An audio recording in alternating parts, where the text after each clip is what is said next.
The luckiest people in the world are those with the most wrinkles. The oldest people in the world have lived the longest. That's what you want, because it's a binary choice. You can die and stay young, or you can live a long time and get craggy. Hi, I'm Jason Bateman. We are on set for my Hollywood Reporter cover shoot. That's why I'm all dolled up.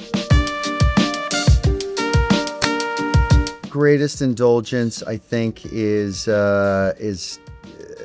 my Dodger tickets. I like to go to about 20 or 30 Dodger games a year, and I like to sit in seats that are not cheap. My greatest pet peeve is when people aren't fully conscious that we're all sharing space together.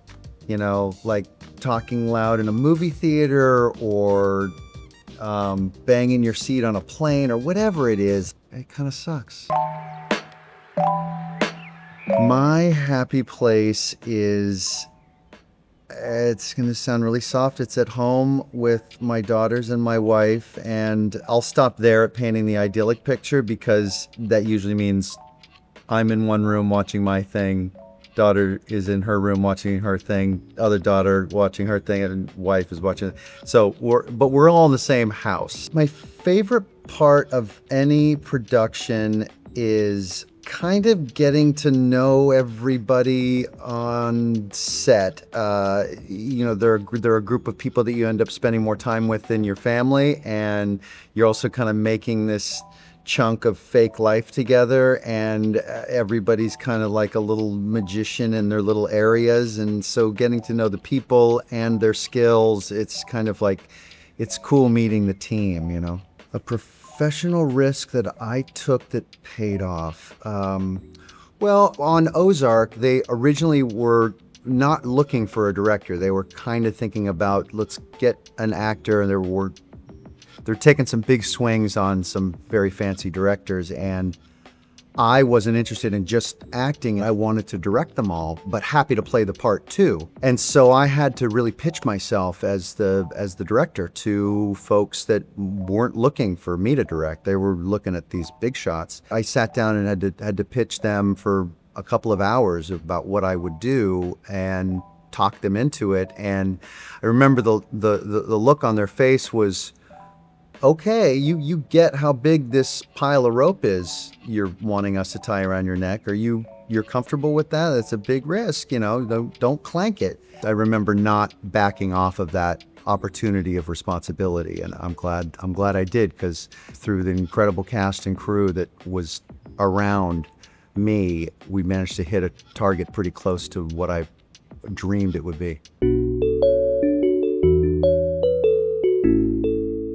The best compliment I could get from a director would be, that was just right. No more, you don't need to do any more than that. I see you.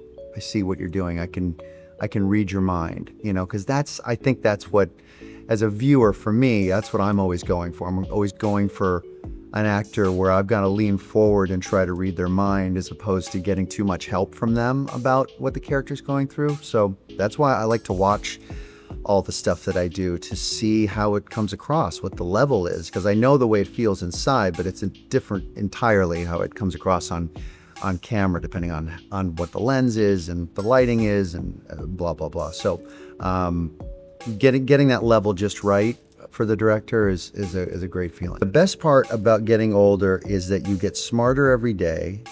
And if you are lucky, like we are in this business, you get to use that intelligence and sort of emotional growth and intelligence in your work. And so it's a privilege to get older. The luckiest people in the world are those with the most wrinkles. The oldest people in the world have lived the longest. That's what you want, because it's a binary choice. You can die and stay young, or you can live a long time and get craggy. The films this year were stunning.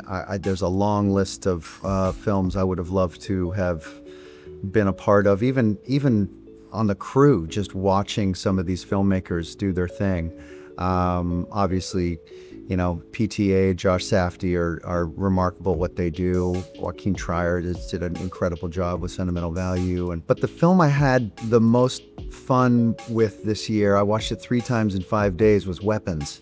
I think Zach Cregger just did a just perfect job for me, for my taste, and obviously for his taste, with that film that could have been something much simpler than it ended up being. I don't think it needed to be as great as it was, but through his taste and that great cast and crew, it was just a blast, beginning to end, in real tasteful ways.